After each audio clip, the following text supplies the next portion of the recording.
Hello अस्सलाम वालेकुम।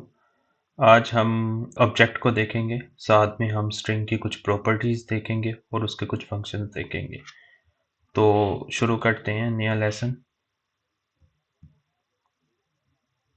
सबसे पहले मैं एक नया प्रोजेक्ट बना लेता हूँ और ये जो प्रोजेक्ट मैं अपना नया बना रहा हूँ ये मैं GUI इंटरफेस के थ्रू बना रहा हूँ। इसका नाम रख देता हूँ मैं थर्ड लेक्चर और इसका लेटेस्ट वर्जन 8.0 है, वो मैं एक्सेप्ट कर लेता हूँ। ठीक है, तो सबसे पहले तो हम ऑब्जेक्ट की बात कर लेते हैं। वैसे तो ऑब्जेक्ट हमने बना के देखा था लेकिन उसको डिस्कस नहीं किया था, तो शायद हमें पता ही नहीं था कि हम ऑब्जेक्ट बना रहे थे अपनी क्लास में। ठीक है, तो बेसिकली जब हम स्ट्रिंग का वेरिएबल डिक्लेयर कर रहे थे तब भी हम ऑब्जेक्ट बना रहे थे। जब मैं लिखता हूँ स्ट्रिंग यानी मेरे वेरिएबल का नेम जो कि ऑब्जेक्ट है, और मैं असाइनमेंट ऑपरेटर यूज़ करके उसे कोई वैल्यू साइन करता हूँ हेलो के नाम से, हेलो, और सेमीकोलन लगा देता हूँ। तो अभी ये जो वेरिएबल है ये एक ऑब्जेक्ट है। ठीक है, इसको मैं इस तरीके से भी लिख सकता था। ये है short hand method, short hand method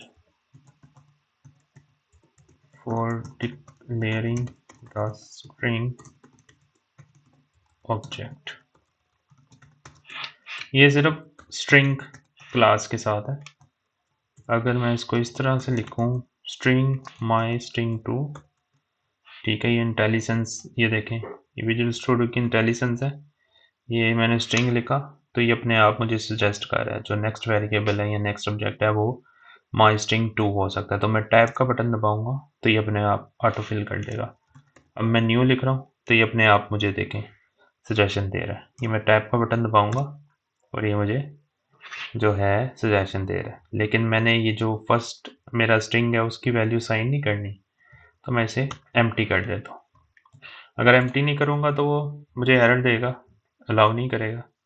ठीक है, क्योंकि इसका जो कंस्ट्रक्टर है वो हमें फोर्स करता है कि हम इसमें कोई वैल्यू पास कर दें, चाहे वो एम्प्टी स्ट्रिंग ही क्यों ना हो। अभी मैंने कंस्ट्रक्टर का जिक्र किया है लेकिन उसको हम बाद में देखेंगे। अभी आप यही समझ लें कि ये फंक्शन ही है कोई, यानी ऑब्जेक्ट जब हमने डिक्लेयर करना है तो उसका तरीका ये होता है कि हम पहले क्लास का नाम लेते हैं।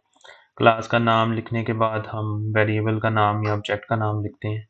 उसके बाद हम असाइनमेंट ऑपरेटर यूज़ करते हैं और उसके बाद हम न्यू कीवर्ड यूज़ करेंगे और दोबारा क्लास का नाम लेंगे पैरेंथेसिस के साथ।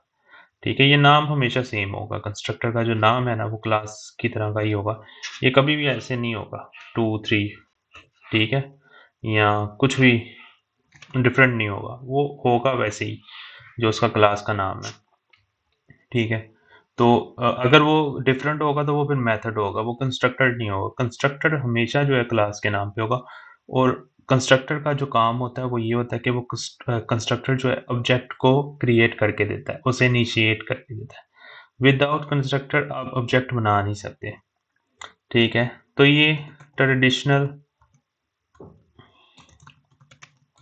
या फिर मैं कह लूँ नॉर्मल वे है टू डिक्लेयर और क्रिएट अ ऑब्जेक्ट। ठीक है, और इसमें आपको ये जो ग्रीन लाइन शो हो रही है ये बेसिकली कमेंट्स हैं, और कमेंट से आपको आइडिया हो ही गया होगा कि अगर मैंने कोई चीज़ एलेबोरेट करनी है जिसका हमारे प्रोग्राम से तो कोई ताल्लुक नहीं है, यानी अगर इस प्रोग्राम को अगर मैं चलाऊं तो इसमें मैं कुछ कंसोल पे आउटपुट तो नहीं कर रहा, लेकिन इन लाइन के लिखने से हमें कोई एरर भी नहीं आएगा। अगर मैं ये फॉरवर्ड स्लैश ना यूज़ करूं और बिल्कुल इस तरह से लिख दूं यहाँ पे, तो ये मुझे एरर देगा, एक्सेप्ट नहीं करेगा। ठीक है, तो फिर जो जो इनका मतलब बनता है, जैसे शॉर्ट एक कीवर्ड है तो वो समझ रहा है कि मैं कोई शॉर्ट का कोई कीवर्ड यूज़ कर रहा हूँ, कोई टाइप यूज़ कर रहा हूँ। ठीक है, तो ये कमेंट करने का तरीका होता है कि अगर आपने अपने कोड में कुछ डिस्क्रिप्शन बतानी है, या ये फंक्शन कैसे काम करते हैं, ये डाटा टाइप कैसे काम करती है, या आपने कोई किसी चीज़ को एलेबोरेट करना है तो वहाँ पे आप कमेंट्स यूज़ करते हैं। और ये जो तरीका है फॉरवर्ड फॉरवर्ड स्लैश स्टार, उसके बाद स्टार स्लैश से मैंने बंद कर दिया इसको। तो इसमें मैं जितनी मर्जी लाइंस लिख दूँ तो वो भी कमेंट्स में आएंगी। इससे बाइट लिखूँगा तो वो एक्सेप्ट नहीं होगी। ठीक है, इसके बाद जो है एक और चीज़ बताता चलूँ कि ये जो हमारे पास एक और ऑप्शन है स्ट्रिंग वेरिएबल डिक्लेयर करने का, वो ये है कि स्मॉल कैपिटल एस के साथ भी हम स्ट्रिंग डिक्लेयर कर सकते हैं। ठीक है, ये देखें। अच्छा, ये जो स्ट्रिंग है और ये स्ट्रिंग है, ये दोनों ही सेम चीज़ें हैं, इनमें कोई फ़र्क नहीं है। ये इसका अलाइस है, आप इसको यूज़ कर लें या इसको यूज़ कर लें, तो दोनों का काम सेम होगा, बस वो उसका अलाइस है आसानी के लिए, कन्वीनियंस के लिए डेवलपर्स के। अगर मैं इसकी एग्जांपल देना चाहूँ तो ये देखें, जैसे मेरे पास एक क्लास है न्यू आइटम, और यहाँ पे मैं एक क्लास बना लेता हूँ कार के नाम से, car.cs। ठीक है, ये मेरी एक क्लास बन गई।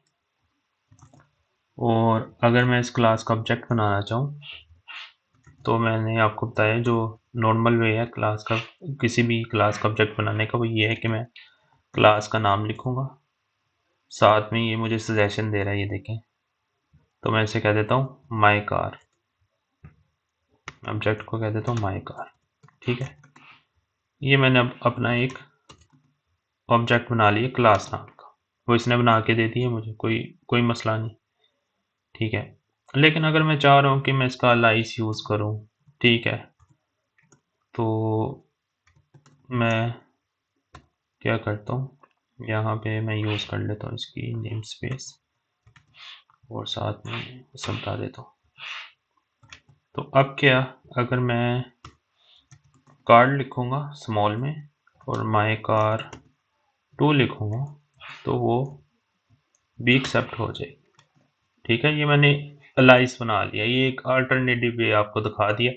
लाजमी नहीं है जो स्ट्रिंग है वो इसी मेथड को फॉलो कर रहा होगा या इसी सिस्टम को फॉलो कर रहा होगा। ये सिर्फ आपको एग्जांपल देने के लिए, ताकि आपका कंसेप्ट क्लियर हो जाए और आपको चीज़ों को लेके आपको घबराना पड़े, क्योंकि मसला ये है कि आपको घबराहट तब महसूस होती है जब आपको चीज़ की समझ नहीं आती, तब आप गिव अप करते हैं। जब आपको चीज़ की समझ आ रही है ना डिटेल में, फिर आपको घबराहट नहीं होगी।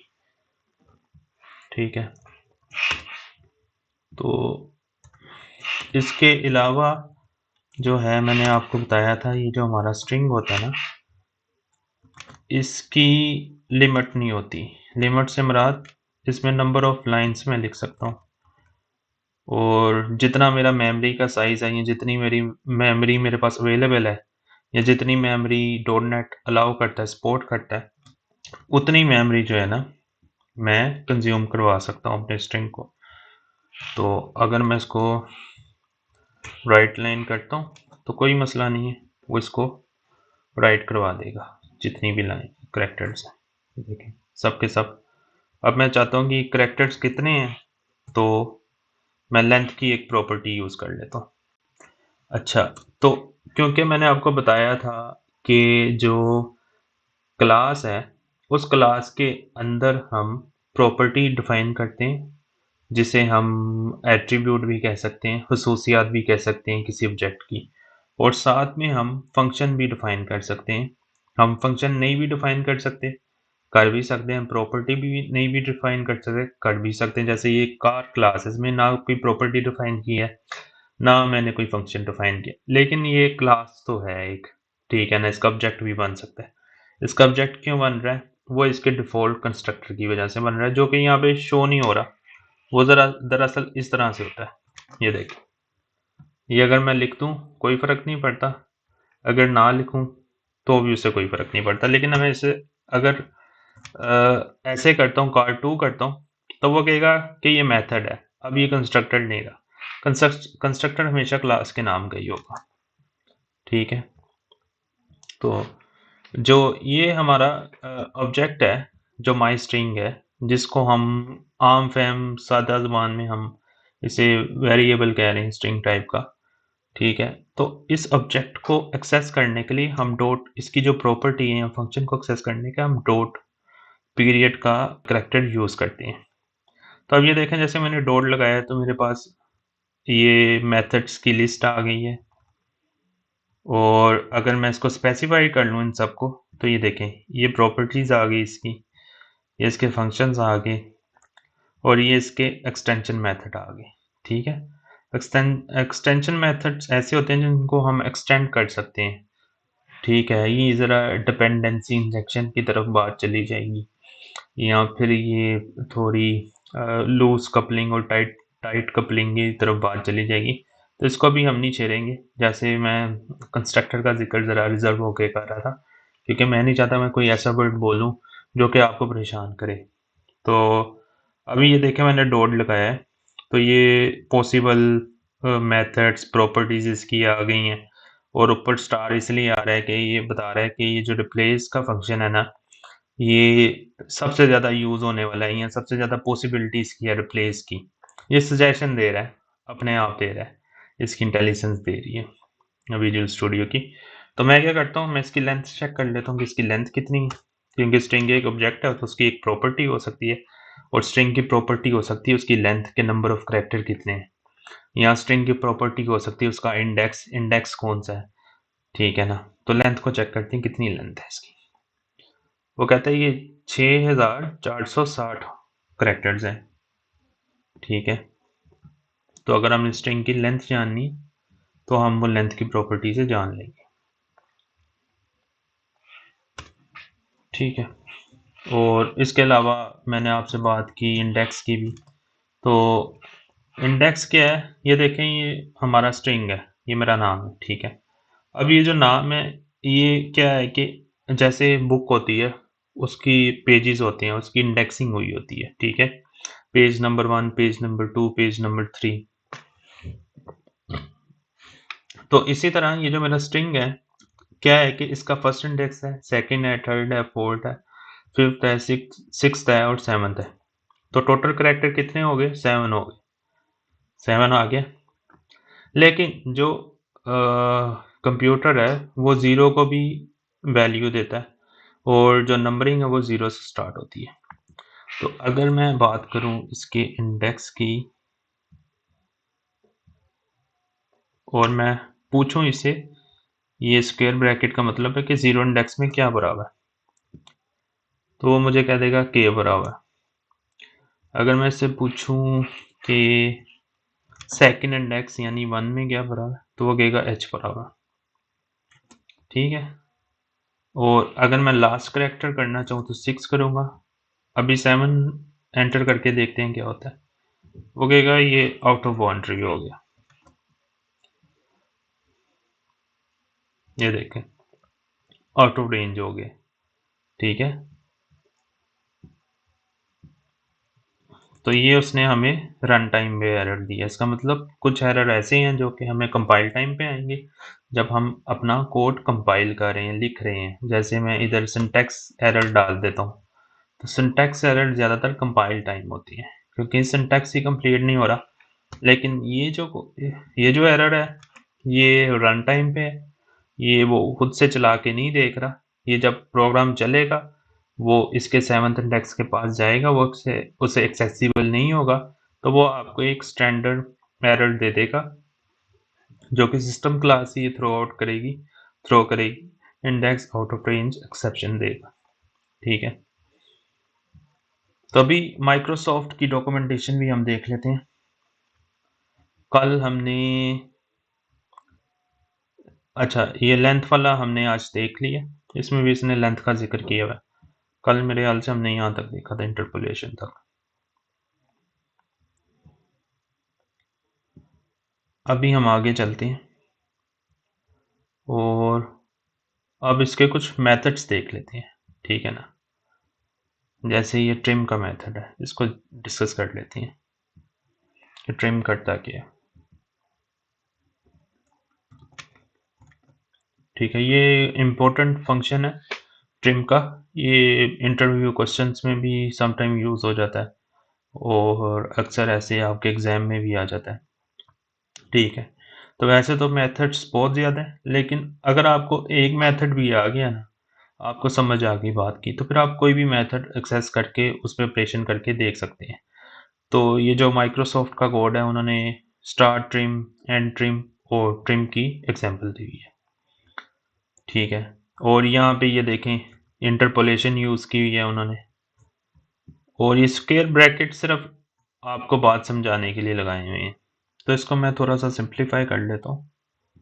मैं ये जो फंक्शन कॉल हो रहे हैं इनको मैं कमेंट कर लेता हूँ मल्टी लाइन कमेंट के through, forward slash star star और फॉरवर्ड स्लैश। ठीक है, और बेसिकली जो ट्रिम का फंक्शन यूज़ होता है ना, वो होता है वाइट स्पेस को रिमूव करने के लिए। क्योंकि मैंने आपको बताया था कि जो स्ट्रिंग है ना, उसमें जो वाइट स्पेस है वो मैटर करती है। वो जो आपकी कंसोल स्क्रीन है वो उसे इग्नोर नहीं करती।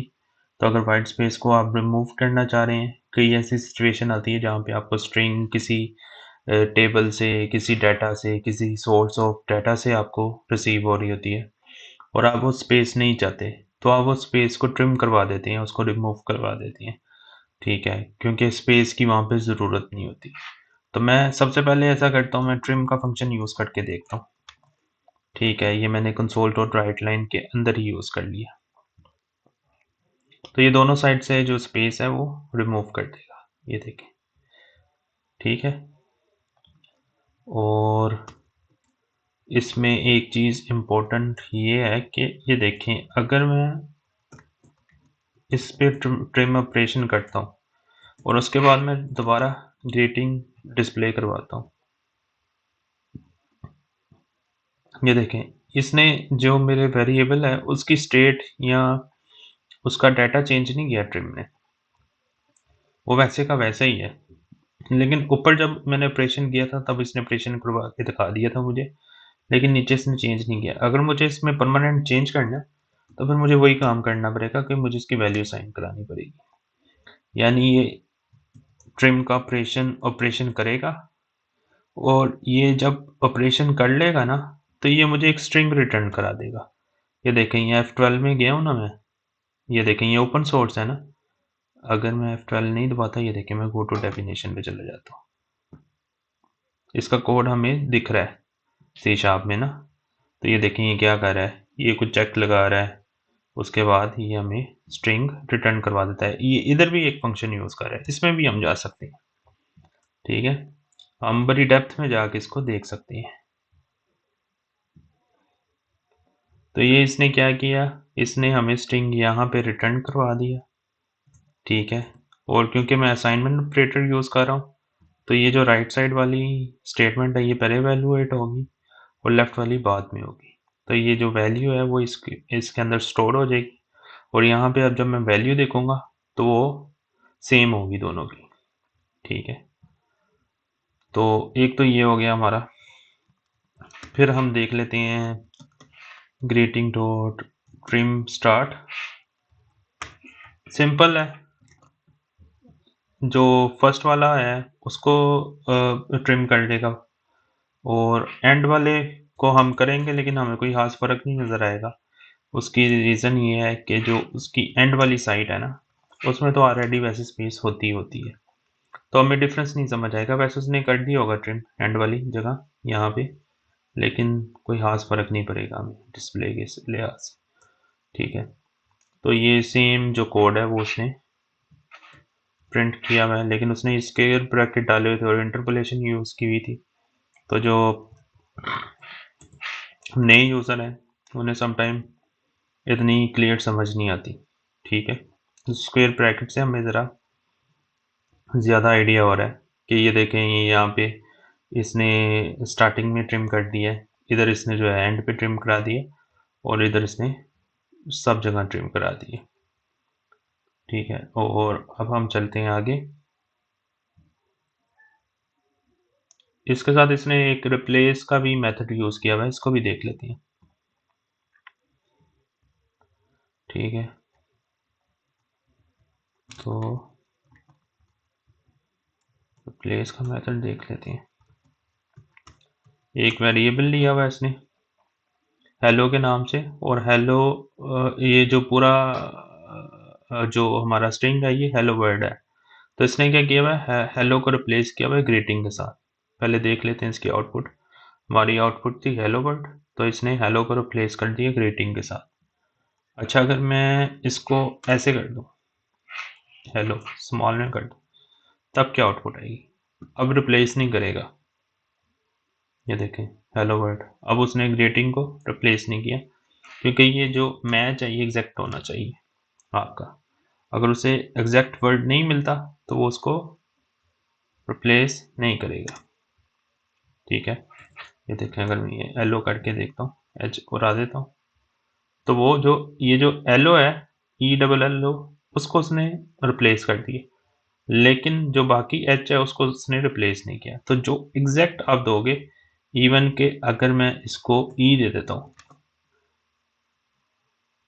एल रिपीट हो रहा है ज़्यादा, तो एल दे देता हूँ। अब जिधर जिधर एल है वहाँ पे ग्रेटिंग आ जाएगी, ये देखें।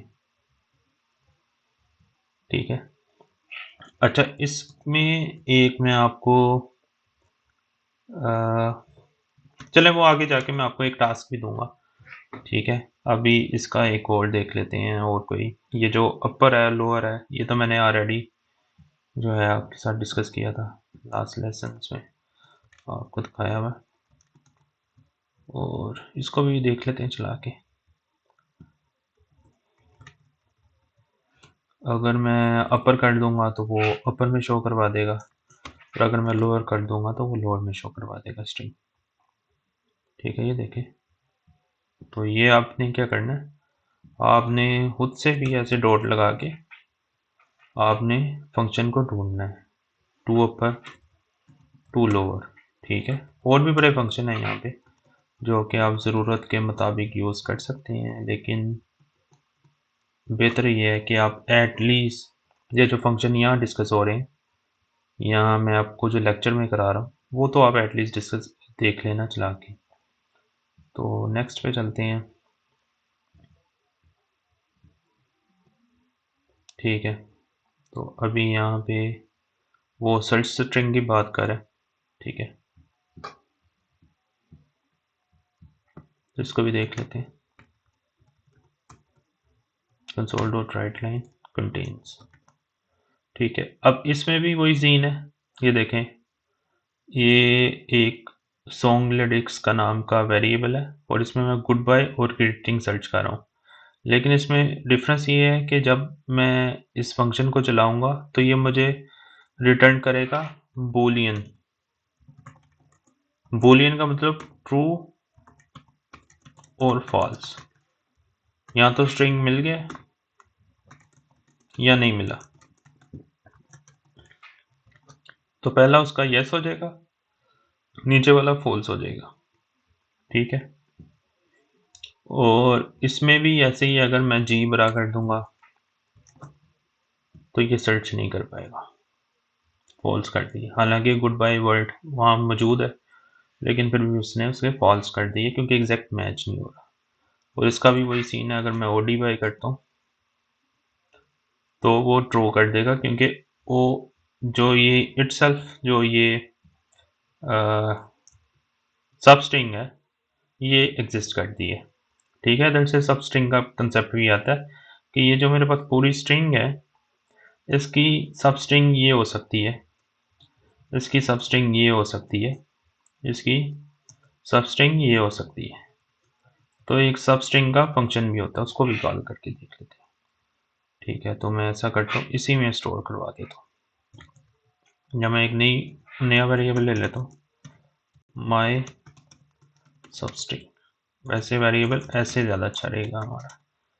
ठीक है ना, और इसमें मैं क्या करता हूँ कि जो सॉन्ग लिरिक्स है इसका मैं सब स्ट्रिंग ले लेता हूँ, और इसमें सिर्फ मैं सिंपली उसे कह देता हूँ कि तुम ऐसा करो जो कि मेरा फिफ्थ इंडेक्स है ना, वहाँ से स्टार्ट हो जाओ, जो मेरा फिफ्थ इंडेक्स है। ठीक है, तो अब ये क्या करेगा, जाएगा 0 1 2 3 4 5, ए वाई से ना ये स्टार्ट होएगा।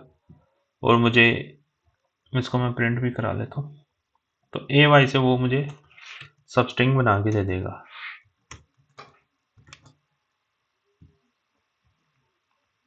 ये देखें, ए वाई से उसने मुझे सब स्ट्रिंग बना के दे दी।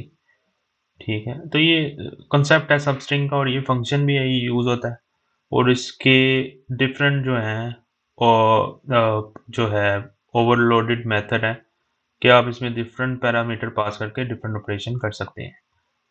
तो इसमें अभी एक और चीज़ है, वो ये कि अगर मैं चाहूँ कि फॉर एग्जांपल ये देखें गुड बाय ऐसे लिखा हुआ है और मैं गुड बाय ऐसे लिख रहा हूँ, तो मैं चाह रहा हूँ कि कोई ऐसा मेथड हो कि मैं गुड बाय लिखूँ, ठीक है, और गुड बाय लिखने से ये मैच हो जाए। तो इसका क्या तरीका हो, इसकी मैं थोड़ी सी आपको हिंट दे देता हूँ कि मैंने आपको लोअर केस और अपर केस के फंक्शन बताए थे, ठीक है ना, उससे आपका मसला हल हो सकता है। तो आप ऐसा करें, वीडियो को पॉज करें, थोड़ा सा सोचें और खुद से ये प्रोग्राम बनाने की कोशिश करें जिसमें अगर मैं मेरे पास एक स्ट्रिंग है और उस स्ट्रिंग में कोई भी वर्ड है, ठीक है, वो वर्ड कैप्स में हो या स्मॉल लेटर में हो, वो उसको प्रिंट करवा दें या उसे बता दें कि ये उसकी आउटपुट ट्रू आ जाए, ठीक है।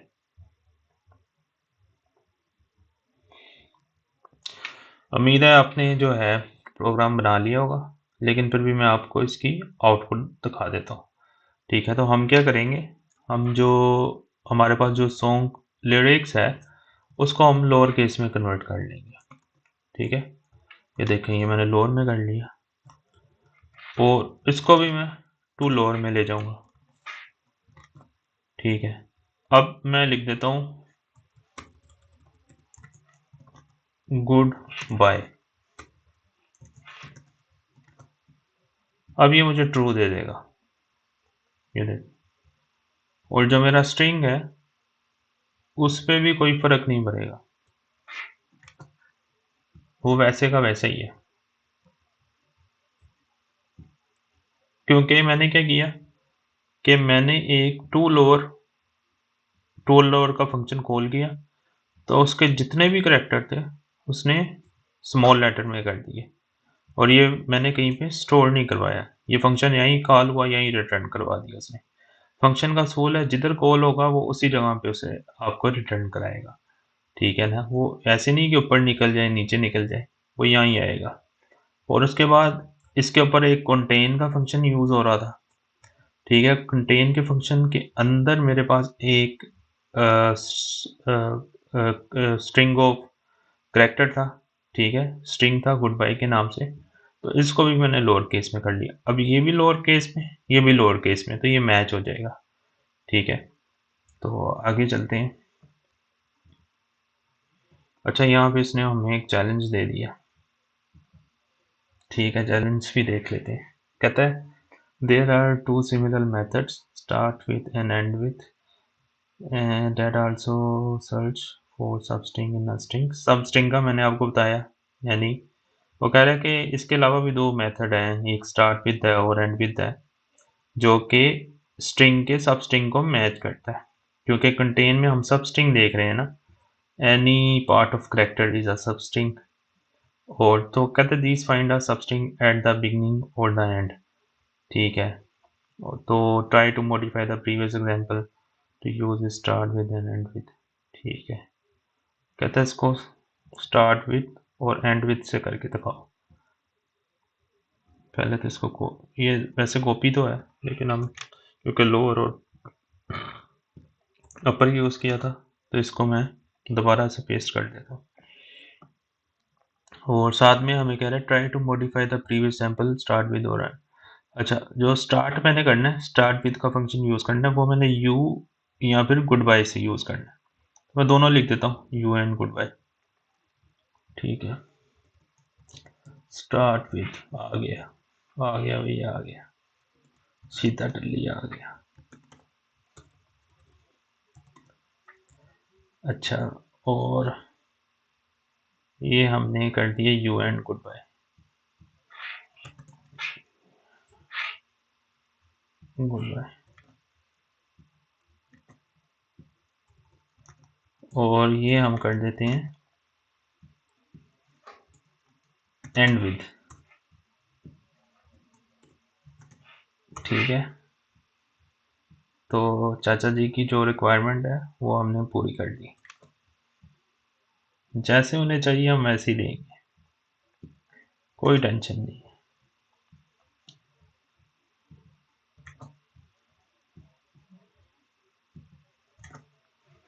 ठीक है।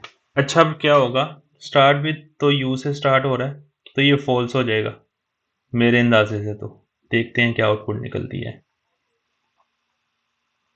ठीक है, ये आउटपुट आ गई हमारे पास, क्योंकि ये जो हमारा थर्ड वाला स्ट्रिंग है ये मैच हो गया, हेलो वाला। ठीक है। अच्छा, अगर मैं इसको ओ यू करूँ तो देखता हूँ इसकी आउटपुट क्या आती है। इसकी आउटपुट फॉल्स ही आ जाएगी। उसकी रीज़न ये है कि ये जो स्टार्ट विद है, ये स्टार्ट विद मैच करता है फर्स्ट वर्ड को, या फर्स्ट, यानी अगर मैं यहाँ सिर्फ वाई कर दूँ तो भी ये ट्रू भेज देगा, हमें रिटर्न करा देगा। ठीक है। तो ये सिर्फ फर्स्ट जो हमारा स्ट्रिंग है या फर्स्ट करैक्टर है उसको मैच करेगा। अब ये मेरी मर्जी है, अगर मैं इसको यू से कह देता हूँ तब ये ट्रू भेज देगा। ठीक है। लेकिन अगर मैं इसे ओ यू से कहता हूँ तो कंटेन वाला क्या कर रहा था, कंटेन तो चेक कर रहा था ना कि ये वर्ड या स्ट्रिंग इसके सब स्ट्रिंग में या स्ट्रिंग में पाया जाता है कि नहीं पाया जाता। लेकिन ये सिर्फ स्टार्ट विथ और एंड विथ को मैच कर रहा है। तो यहाँ पे भी अगर मैं सिर्फ ओ कर दूंगा तो भी इसकी वैल्यू ट्रू आ जाएगी थर्ड वाले की, क्योंकि ओ लेटर जो है वो एग्जिस्ट करता है, करेक्टर एग्जिस्ट करता है। ठीक है। तो ये आपकी कन्वीनियंस पर डिपेंड करता है कि कहाँ आपको स्टार्ट विथ की ज़रूरत है, कहाँ आपको एंड विथ की ज़रूरत है, और कहाँ आपको कंटेन की ज़रूरत है। इसके बाद आगे चलते हैं। अच्छा, इधर इसने सोल्यूशन भी दिया हुआ है। चलो अच्छी बात है, कॉन्ग्रेचुलेशंस, आप प्रोग्रामर बन गए हो, क्योंकि हमने भी बिल्कुल इसी तरीके से कोड लिखा है। ठीक है। और अब आगे चलते हैं। चलो कॉन्ग्रेचुलेशंस, तालियां, आपका जो है ना स्ट्रिंग का टॉपिक कंप्लीट हो गया। तो स्ट्रिंग पे हमने काफ़ी ज़्यादा डीपली बात कर ली है। स्ट्रिंग के अलावा हमने क्लासेस की बात की है, हमने डॉट नेट फ्रेमवर्क और डॉट नेट कोर पे कंसोल का प्रोजेक्ट बना के भी देखा था, उसके भी डिफरेंस की बात कर ली थी, और हमने ऑब्जेक्ट की बात भी कर ली है। ठीक है। अब हम इसके बाद जो है नेक्स्ट, ये यहाँ पे नंबर्स इन सी शार्प है, तो इंशाल्लाह नेक्स्ट लेसन में ना हम एक नई डाटा टाइप पे डिस्कस करेंगे जो कि नंबर है, और उसको डेप्थ में देखेंगे, उसके एग्जांपल्स एग्जीक्यूट करेंगे।